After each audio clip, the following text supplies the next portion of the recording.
Tom Murphy now joins us in hour number 2 of the Morning Rush here on a Stupid Thursday. Tom, not much of an injury report for Arkansas, which I know fans are happy about. Coach Pittman's happy about. Jalen Braxton's out. Rodney Hill's doubtful, but no one else listed. Are you surprised by that?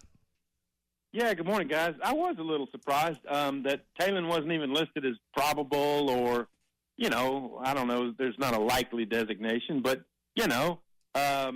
I had been told by some folks that they felt good about it and all, but you never know if that's things that they're being told. And, like there's this concept being done. And but no, Sam was pretty upfront about everything on Monday as well. We like his progress, how he's trending and all that. And here it comes that he's not even listed. So that's great news. But I guarantee you LSU's game plan would have been to try to move Taylen around anyway. Mm-hmm. But knowing that his knee took that shot, and y'all saw that shot, Arkansas dodged a huge bullet by how hard his left knee was hit and how it looked like it hyperextended. So they're going to try to get Taylen moved around off his spot, much like Arkansas will do for Garrett Nussmeier. And we'll see how mobile Taylen is on Saturday night. I wonder your thoughts on LSU's defense and Blake Baker. You're talking about what Arkansas will try and do against this LSU team. This is not by any means a Glenn Dorsey or Marcus Spears or Tyrann Mathieu LSU defense. In fact, they struggled really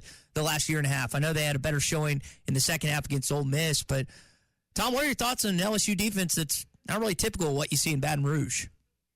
Well, they still have playmakers, y'all. Now, the defensive end who's having such a great year, I'm not sitting with my notes right now, but I think his name, he was a transfer from Oregon. Anyway, he's having a good year, and I think they're finding their way. Listening to some folks who cover LSU talking, it was like something has clicked now. They got a lot of pressure on Dart with 6 sacks. Their linebacker core is good. Look, just Whit Weeks, I remember him from last year when he was a freshman. He's a dog. He's a guy who plays, it's like he plays with his hair on fire. He's got a lot of tackles. They send him a lot, and he's going to be something to watch out for. He's number 40, but Greg Penn and their linebacker core is much improved, and I think that they're playing with a lot of confidence now. Because they're a lot better than they were last year. You mentioned linebackers. Sam Pittman was very complimentary of his linebackers last night on Sam Pittman Live and during the SEC teleconference. That is a position group. You lost a lot, and yet you seem to be pretty sound. Tom, we're 6 games in. What have you thought about their play? Yeah, I actually wrote about that today in my midseason analysis. That so Travis Williams, we as a beat corps did not talk to Travis last week, but the Hogs Plus cameras got him for their exclusives, and he talked about when Bo Mattingly asked him about losing as many guys as you did. There was this this conception around the Arkansas linebacker core that it might not be deep enough or whatever. And Travis Williams' response I thought was pretty neat. He's like, hey, I heard all that, but look, I'm a linebacker coach. That was like one of my least worries. And so it's played out that way, honestly. Xavier Story's been very good. Steven Dix has moved his way up into the depth chart. He's playing well. Anthony Switzer, they've gotten good use out of him, a former defensive back, basically. And then Brad Spence. Those have been the main 4. Last week there was a lot more 3-2-6 look. So you only saw Sorey and one other guy usually, but they've actually played pretty well. I mean, you can think of a handful of plays where they didn't stop the run or misfit a gap or something in the Tennessee game and the A&M game, but otherwise, they've been pretty solid. You did give out some midseason grades and kind of went through that report card, like you said. Offensively, there's still room for improvement. They played well against Tennessee, but I think just kind of reading over your analysis, you looked at the offensive line. I think you gave them a high C, if I remember right. Quarterback play was in the B's. They're 4-2, and they're still not playing to what we would think is an A level.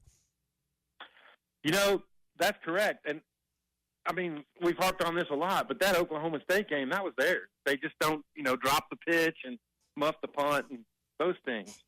And, yes, as I wrote that, the thing that occurred to me was that Bobby Petrino really saddled up Taylen Green and the offensive unit with a lot of his game plan. And you could see in some cases, they had a few miscommunications, and Taylen's got a lot of reads on his plate. And he hasn't always found those reads. The biggest one that I wrote about today, the glaring one, was Tesla coming wide open. And if he sees that, it's a touchdown. But he's getting better, and as folks like DJ Williams said, veterans in the Bobby Petrino system, the more and more they play it, the better they're going to be at it. So for them to be as in week 2 against Oklahoma State as proficient as they were already, you just know that there's a lot more out there. And I think the blocking, the pass protection last week, if they could get a similar effort against LSU Saturday, they're going to give themselves a chance to win that game. Yeah, and, to come off a bye week, approaching late October, we're not quite to late October, but halfway through the year, and only have 2 on your injury report, which I know is new, but I don't think even if you had those in the previous, say, 5 seasons, you'd have been anywhere close to that at this point in the year, even off a bye week. Absolutely, and I'll tell you, after 5 years of this, Sam Pittman now, you remember there was a few years in there where, they'd hold Rocket Sanders out of scrimmages, and they didn't tackle to the ground as much. And I'm thinking about the spring of maybe 22, the spring of 23, and in camp they just weren't quite as physical. And I think Sam Pittman identified that as one of the ways that if they're going to be a better program, they had to devote the time to being tough. And we saw that in the spring. He talked about it in camp, and they've been very, very tough. And, yeah, guys have been dinged up. I think Jaquindon Jackson's been playing banged up a lot of the year. We know Armstrong had a hamstring early on and that kind of stuff. But it is amazing that here they are at this point. I'm not sure. I don't think they've had a guy lost for the season, which is really amazing halfway through. And various dings, but they've done pretty well on that front. Knocking on wood as you say that. Tom Murphy, Whole Hog Sports, Arkansas Democrat-Gazette with us every Thursday at 10 o'clock. Tom, you mentioned Jaquindon and Andrew Armstrong, which is one of the best 1-2 punches in the Southeastern Conference. What do you think's different about Armstrong this year? Well, just all those games under his belt and the confidence. And look, when you have his physical traits, he's fast. I mean, he's not blazing speed, but he's fast enough. I think he's really good on 50-50 balls. Mm-hmm. And so that's why you've seen Taylen just throw some up there. And that catch he made on the play Green was hurt on. That catch he made, the defender was right on him. Mm-hmm. And he had to make a basket-style catch over his shoulder while being aware of where his foot tapped down. As I saw it play out in live action, I thought there's no way he caught that.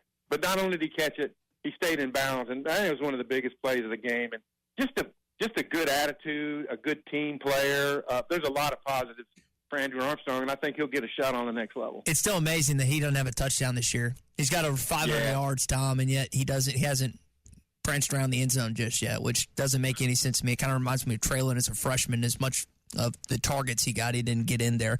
You look at the big picture, and 5 touchdowns and 5 interceptions for Taylen Green. That's not exciting, or that doesn't light your fire. But yet, you look at his play, and he's done well. I do think that narrowing down their targets or finding ways to get guys, rub routes or what have you, in the red zone is maybe next level for this offense. Tom, last thing. I don't know if you've heard this or you're about to hear it real time, but any thoughts on what Cam Ball said last night? I just like to constantly moisturize my meat. I know you have a lot of good things to say about Cam Ball, but I don't know if you heard that last night on Sam Pittman Live, but we've had some fun with it this morning. Yeah, I listened to it, and, of course, the crowd reacted, and he told people to get their minds out of the gutter. Cam's one of my guys. He's an Atlanta guy like me. He's got a great personality. He's got his own barbecue thing, and obviously that was all about smoking, grilling meats and things like that. So he's going to be – you heard him say last night, when it's all said and done, he would consider moving back up here because he's made so many friends. And I just think he's a great kid to be kind of representative of your program. He's so boisterous. He's a good kid. And LSU's personal for him. Even as a Georgia kid, like you mentioned, he sounded like he was an LSU fan which I've found kind of interesting. You've got Landon Jackson who's a transfer. There's not as many LSU connections as there were last year with Nudie and some other guys, but that always plays an impact in this game, and we'll see if it has an impact on Saturday night. Tom, we appreciate the time as always. Good stuff, and we'll chat on Tuesday following this game Saturday night. Outstanding. Y'all have a great weekend. See ya. Tom Murphy with the Arkansas Democrat-Gazette and Whole Hog Sports. BetOnline is your number one source for all your betting needs. Get the latest odds, lines, and matchup reports for baseball, boxing, golf, and more. BetOnline continues to be the fastest and easiest way to place your wagers, including live betting and your favorite casino and card games available to play right from your phone. Head to the website or use your mobile device to sign up today and get in on the action. Remember to use our promo code BELIEVE. That's BLEAV for your 50% welcome bonus on your first deposit. Bet online, where the game starts.